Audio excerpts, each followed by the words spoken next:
आप exam tour देख रहे हैं रेलवे ग्रुप डी को लेकर, बहुत सारे विद्यार्थी ये सोच रहे हैं कि हम अमुक जोन में आवेदन करेंगे तो मेरा रिजल्ट हो जाएगा। किस जोन से बचना चाहिए, क्या कुछ करना चाहिए, और अब रेलवे ग्रुप डी में जो विद्यार्थी हैं उनको यह भी सोचना चाहिए, पहले जो आपको वेतन मिलता था, अब जो 8वां वेतन आयोग जो लागू किया गया है, पे स्केल जो लागू किया है, उस पर कितना कुछ इजाफा हो सकता है, ये भी बात करेंगे। और रेलवे आवेदन तो आप कर देखते हैं, लेकिन पोस्ट प्रेफरेंस कैसे रखेंगे ताकि आपका प्रमोशन पहले हो जाए, और प्रमोशन होगा तो किस पद तक आप जा सकते हैं, सब कुछ एक एक बिंदु पर बातचीत करेंगे। कहां पे कितना आवेदन हुआ है ये भी बात करेंगे। और दूसरी बात है, जो भी विद्यार्थी अभी तक किसी भी प्रकार से रेलवे की तैयारी करते हैं, वो चाहे एनटीपीसी वाले हों या ग्रुप डी वाले हैं या एलपी वाले हैं, सभी लोग ये वीडियो देखिएगा। मेरे साथ निशांत सर हैं, सर आपका स्वागत है exam tour. Thank you sir. सबसे पहले तो सभी को मेरा धन्यवाद। और अभी हम लोग जो बात करने वाले हैं ग्रुप डी के बारे में बात करने वाले हैं। ग्रुप डी में जैसा कि कुछ पॉइंट्स बच्चों के पास आ जाता है, सबसे पहले तो ये कि फॉर्म कहां से भरे, क्योंकि रेलवे में एक सबसे बड़ा चैलेंज है, एग्जाम के पहले एक बड़ा एग्जाम है कि फॉर्म कहां से भरे। क्योंकि कोई बच्चा, पिछली बार की हम बात बताएं तो नॉर्मलाइज चंडीगढ़ का कट ऑफ जो है नॉर्मलाइजेशन के बाद 70 नंबर था, कहीं का 53 नंबर भी था। तो कोई 53 नंबर लाके पास है, कोई 70 नंबर लाने के बाद भी बच्चा पास नहीं हो पाया। तो हमें पहले तो जोन का सिलेक्शन करने के लिए एक बहुत ही नॉर्मल टेक्नोलॉजी है कि 50% तो यहीं से रिजल्ट हो जाता है, जोन आप सही सिलेक्ट कर लें। जोन आप सही से सिलेक्ट कर लें। एक जोन सेलेक्ट करने का सही तरीका एक दूसरा भी है, बहुत बच्चे तुक्का भी लगाते हैं। नॉर्मल मैं बात बता रहा हूं कि ऊपर वाले को छोड़ दो 2-3, नीचे वाले को 2-3 छोड़ दो, बीच में फॉर्म भर दो। लेकिन इनसे भी एक बहुत बड़ी बात निकल के आपके सामने आती है कि अगर मुझे एक परफेक्ट जोन, कोई किसी को कोई परेशानी नहीं है कि आपको जोन को लेना ही लेना है, तो मैं कहूंगा आप चेन्नई देख सकते हो। चेन्नई के बाद आप गुवाहाटी देख सकते हो। चेन्नई है, चेन्नई गुवाहाटी देखो, और गुवाहाटी के बाद बिलासपुर देख सकते हैं आप। और बिलासपुर के बाद आपसे मैं कहूंगा मुंबई जोन को भी आप प्रेफरेंस दे सकते हैं। मुंबई का भी 2 जोन में अलग अलग, एक सेंट्रल वाले में वैकेंसी है, वहां भी आप देख सकते हैं। और ये आपके लिए एक बेस्ट रिजल्ट साबित होने वाला है। और जहां तक वगैरह कैसा रह सकता है, जम्मू भी ठीक है, लेकिन बहुत सारे बच्चे, देखिए सबसे बड़ी बात तो ये मैं आपसे कहना चाहूंगा कि जहां तक जम्मू की बात आती है कि थोड़ा दूर हो जाता बच्चों का, और थोड़ा एरिया वाइज बच्चों वहां सर्वाइव कर पाएंगे नहीं, क्लाइमेट एंड ऑल सब देखते देखते हुए परेशानी हो सकती है। इसलिए मेरे को लग रहा है कि अभी आप जम्मू आप अवॉइड करोगे तो थोड़ा ज्यादा ठीक। एक बात बताइए, इसके बाद फिर से हम चर्चा अच्छा से करेंगे वेतन को लेकर, क्योंकि विद्यार्थी ये सोच रहे हैं अब कितना बढ़ सकता है, कैलकुलेशन तो सब लोग कर लिए, कितना इजाफा हो जाएगा अब से।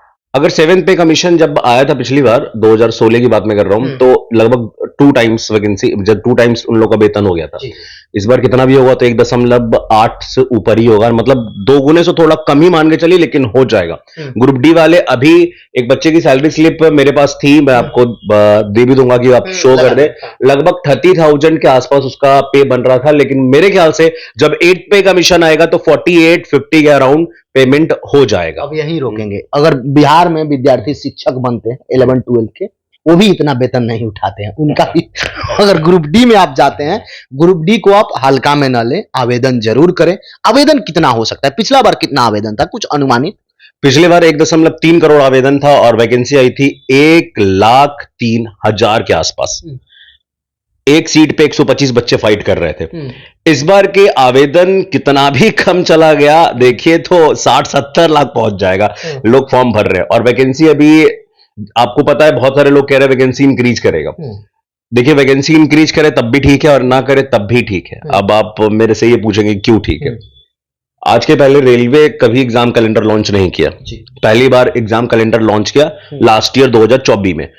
मेरे को जब एग्जाम कैलेंडर लॉन्च हुआ, मेरे को यकीन नहीं था कि ये लोग करेंगे या फुल फिलिप, हाँ करेंगे या नहीं करेंगे, इसको फॉलो करेंगे कि नहीं करेंगे, लेकिन फॉलो किया। हम लोग फॉलो किया, फॉर्म भरने के लिए दे दिया, एग्जाम ले तब जाने, एग्जाम भी ले लिया। एग्जाम लेने के बाद टाइम टू टाइम हर चीज उन्होंने जो कहा वो किया। तो अब ये मूड में आ चुके हैं, हर साल 2025 का भी कैलेंडर लॉन्च कर दिया गया। तो अब ये बात यहां निकल के आती है कि अब ये 2025 का भी कैलेंडर लॉन्च किया, अगर इसको भी फॉलो करेंगे और एक ही बार अगर ज्यादा वैकेंसी देते हैं, जैसे कि पिछली बार दिया था कि दे दिया 1,03,000, उसके बाद आगे आने वाले 3-4 साल के लिए सो गए, 6 साल के लिए सो गया, जो भी है, तो क्या फायदा। इससे बढ़िया थोड़ी थोड़ी वैकेंसी है, लगातार कंटिन्यूटी आती रहे ताकि लड़के जो है वो कंटिन्यूअस तैयारी करते रहे और फेज में बने रहे। आप लोग एक सर्वे कराए हैं, ओली बोर्ड के द्वारा एक सर्वे कराया गया है, निशांत सर आप उसमें सब बच्चों को देख रहे हैं, ग्रुप डी को खासकर लेकर। यदि ग्रुप डी विद्यार्थी आवेदन कर रहे हैं, 3 पॉइंट क्या ध्यान दें ताकि उनका बेहतरीन सिलेक्शन हो सके, अच्छा जगह पर आवेदन कर सके और कम कट ऑफ वहां का जाता हो, क्या 3 बात आप बताइए? सबसे पहले तो जोन का सिलेक्शन, जोन सिलेक्शन जो है वो सही तरीके से करना है, पॉइंट नंबर 1। दूसरा सबसे मोस्ट इंपॉर्टेंट चीज मैं आपसे बताना चाहूंगा कि आप जो पोस्ट प्रेफरेंस दे रहे हैं उसमें ध्यान दीजिए। देखिए बच्चों के पास बहुत सारा क्वेरी आता है। पहला क्वेरी है कि सर हम ऐसा कौन सा पोस्ट है जहां हमको प्रमोशन जल्दी मिले, सर ऐसा कौन सा पोस्ट है जहां हम आगे पढ़ने का मौका मिले, आराम रहे थोड़ा, ऐसा कौन सा पोस्ट है जहां पैसा ज्यादा मिलेगा। ये भी एक थोड़ा सा बात आता है कि सर बताइए थोड़ा सा कि पैसा कहाँ, सर ऐसा कौन सा पोस्ट है जिसमें आराम ज्यादा है, रिलैक्स। बहुत सारे बच्चे जॉब होने के बाद चले जाएंगे रिलैक्स मोड में, रिलैक्स मोड में चले तो कुछ लोग आगे की तैयारी भी करना शुरू कर देते हैं। तो मेरे को जो सबसे बेस्ट पोस्ट लगता है इन सब में वो पॉइंट मैन है, और बच्चों का भी पहली पसंद है क्योंकि पॉइंट मैन जो है वो असिस्ट करता है, वो हेल्प करता है स्टेशन मास्टर की।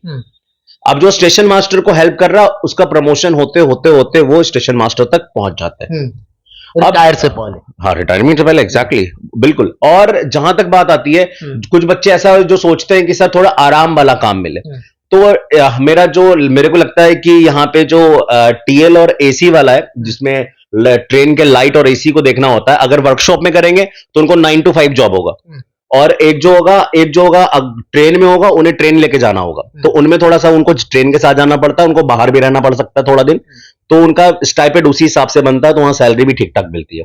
एक है टीआरडी, जहां पे वो जो ट्रेन के लाइन होते हैं, जिसमें ट्रेन का लाइन फ्लो होता है, लाइन सप्लाई जो होता है उसका मेंटेन के लिए काम होता है, इसमें भी ठीक ठाक आपको सैलरी मिल जाएगी। एक है एसएनटी, सिग्नल एंड टेलीकॉम, जितना भी सिग्नल चल रहा है, जितना भी कम्युनिकेशन चल रहा है, उस पे बच्चे काम करेंगे, उसको उसके जो भी इंजीनियर होंगे, उसके भी जो भी होंगे, उनको असिस्ट करेंगे।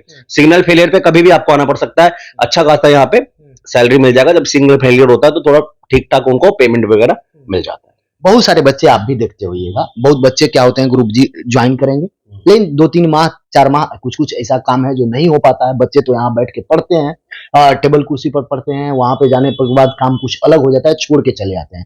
तो क्या डिमांड करिएगा कि जो रिजल्ट अब दिया जा रहा है, तो दिया जाना, वेटिंग लिस्ट दिया भी नहीं जा रहा है, फिर भी खाली हो जा रहा है, तो क्या करना चाहिए इस पर आयोग को कम से कम? देखिए आयोग जब भी ऐसा कभी होता है ना, तो आयोग तो सबसे पहले तो मेरे ख्याल से कुछ वेटिंग देना चाहिए लोगों को। और जहां तक बात है कि आयोग जब भी कभी ऐसा होता है तो फिर से रीवैकेंसी निकाल देती है, जैसे कि लास्ट ईयर भी उन्होंने निकाला था, 5-6 पदों पे निकाला था, कुछ बच्चे छोड़ के चले गए थे। उसमें सबसे बड़ा रीजन है ना, छोड़ के जाने में आप सही तरीके से पोस्ट प्रेफरेंस नहीं देते हो, यही सबसे बड़ा रीजन है। अभी आपको पी में मिल गया या फिर आपको ट्रैक मेंटेनर मिल गया, तो आपका काम जो है वो ट्रैक पे है, 4-5 लोगों को मिला के कुछ किलोमीटर में ट्रैक में दिया जाएगा कि ट्रैक मेंटेन करते रहिए, तो फील्ड वर्क है, धूप हो, गर्मी हो, बारिश हो, आपको कुछ भी रहेगा। कोई जानवर भी अगर पटरी पे आ गया तो उसको देखना पड़ेगा, उसको आगे इन्फॉर्म करना पड़ेगा कि यहाँ पे ये चीज है, वहां वो चीज है। कोई पेट्रोल मैन उसी में बन जाता, आपने देखा होगा कभी दो पटरियों के बीच में गैप आ गया, उसको जोड़ने में लग जाते हैं। तो काम जो थोड़ा सा ट्रैक मैन का वो है, या पीवे वालों का भी वही हाल हो जाता है। तो या गेट मैन की बात करें, जो हमारे लेवल क्रॉसिंग गेट पे जो गेट मैन होते हैं, उनकी जॉब भी थोड़ी सी, मेरे ख्याल से तो वो जॉब थोड़ा सा टफ में मुझे लगता है ऐसा। बहुत सारे बच्चों को लगता है कि नहीं ठीक है, वहां पे थोड़ा ज्यादा आराम होता है, हाँ ठीक है, लेकिन मेरे को थोड़ा सा लगता है ये सब में थोड़ा सा ज्यादा परेशानी बच्चों को मिल जाता है। बहुत सारे बच्चे टीएलएसी को भी कहते हैं, टीएलएसी में जिसको ट्रेन के डिब्बों के लाइट और एसी को मेंटेन करना पड़ता है, उनके बारे में बच्चे कहते हैं कि ना ये हमसे नहीं होगा। तो वो मेरे ख्याल से वर्कशॉप देख सकते हैं। बहुत सारे लोग जो ब्रिज वाला भर देते हैं, उनको ये नहीं पता जहां ब्रिज का काम होगा रेलवे से रिलेटेड वहां जाना पड़ेगा आपको। और बहुत सारे लोगों को दिक्कत हो जाती है कि ना काम वाम चल रहा है, सब कुछ उजलाया हुआ है, तो हम रह ही नहीं पाते वहां पे, हमको दिक्कत होती है, हम सर्वाइव नहीं कर पाएंगे। तो आपने सही तरीके से फॉर्म भरा ही नहीं है। आप पहले पोस्ट प्रेफरेंस सही तरीके से दीजिए।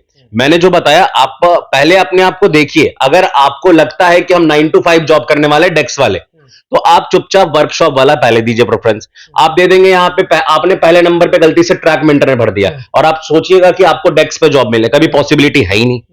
हाँ, जो आप भरिएगा हो जाएगा, जो मिल जाएगा। सर जैसे आवेदन तो बहुत अधिक गिरेगा, आप ही बता रहे हैं कि पिछला बार 125 विद्यार्थी कई जगह इससे अधिक भी आ गए कई जोन में।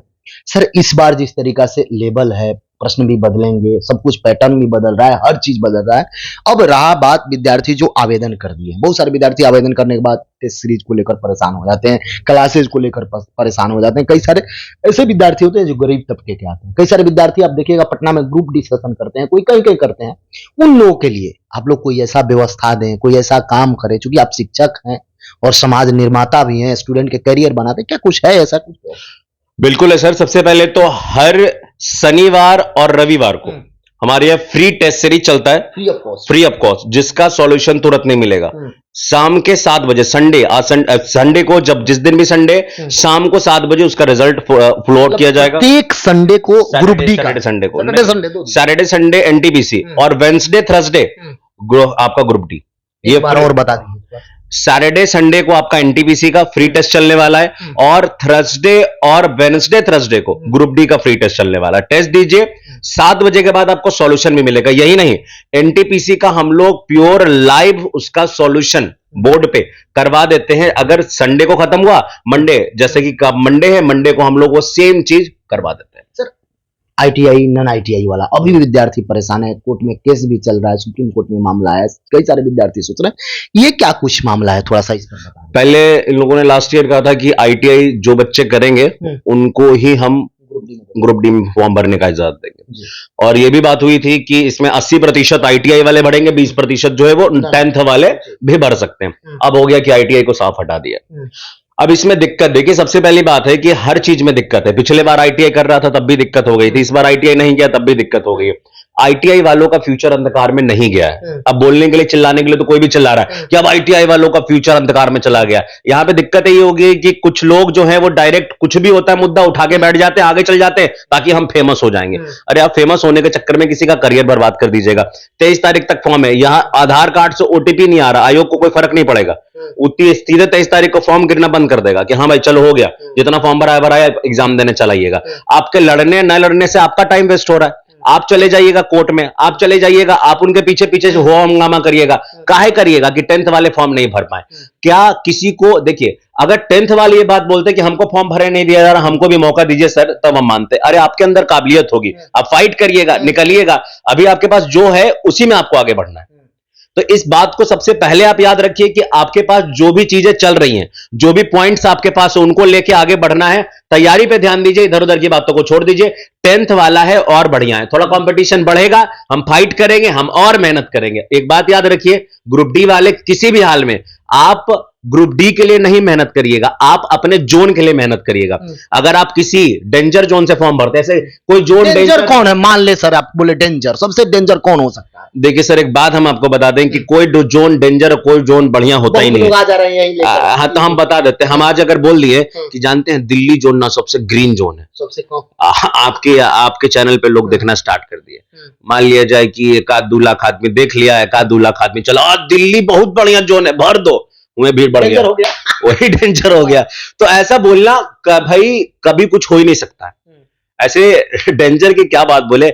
हमारे नजदीक पड़ता है बिहार और यूपी के नजदीक पड़ता है अपना प्रयागराज, कोलकाता, ये सब जगह हम लोग थोड़ा ज्यादा पहुंच जाते हैं। तो पटना थोड़ा सा, ये सब थोड़ा सा हो जाता है, ये जोन में थोड़ा फाइट अच्छा खासा हो जाता है, मतलब बढ़िया फाइट हो जाता है। सर ग्रुप डी विद्यार्थी को आप क्या सुझाव करिएगा, क्या संदेश दीजिएगा? ग्रुप डी वाले विद्यार्थी सबसे पहले तो अपना टाइम टेबल बना लीजिए बढ़िया से।